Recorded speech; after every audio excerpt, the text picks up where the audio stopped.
ఆకు ఒక్కతో నువ్వొకటంటే పోక చెక్కతో నేరేండంటే అన్న చందంగానే సచ్చినాయి ఇప్పుడు పత్రికల ద్వారా. అటో ఇటో అయిపోయినాయి. 2 పత్రికలు తెలుగుదేశం, 1 పత్రిక వైసీపీ.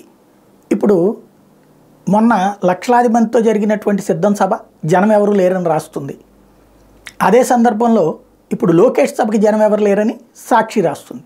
మొన్న ఈనాడు జ్యోతి గ్రాఫిక్లు అది ఇదని దిక్కుమాలిన రాతలు రాస్తే ఇప్పుడు సాక్షి అట్లాంటి దిక్కుమాలిన రాతలు రాస్తుంది. శంకర్రావున్ సభకి వెళ్ళి లోపలికి వెళ్ళి చూస్తే సరిపోతుంది కదా.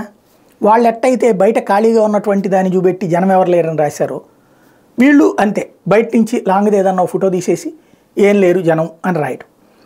ఎవరి సభలకి జనం ఎవ్వడూ లేకుండా ఎవ్వడూ సభలు పెట్టడం. అంకె వాళ్ళు 1,00,000 చెప్పారంటే కనీసం 20,000 మంది ఉంటారు. 20,000 మంది చెప్పారంటే కనీసం 10,000 మంది ఉంటారు. 10,000 మంది చెప్పారంటే కనీసం 2-3,000 మంది ఉంటారు. కానీ ఒకళ్ళనొకళ్ళు చెడగొట్టుకునే క్రమంలో చేస్తున్న ఈ దుష్ప్రచారం చివరికి ఏది నిజమని నమ్మాలో అర్థం కాని పరిస్థితి తెచ్చిపెడుతుంది.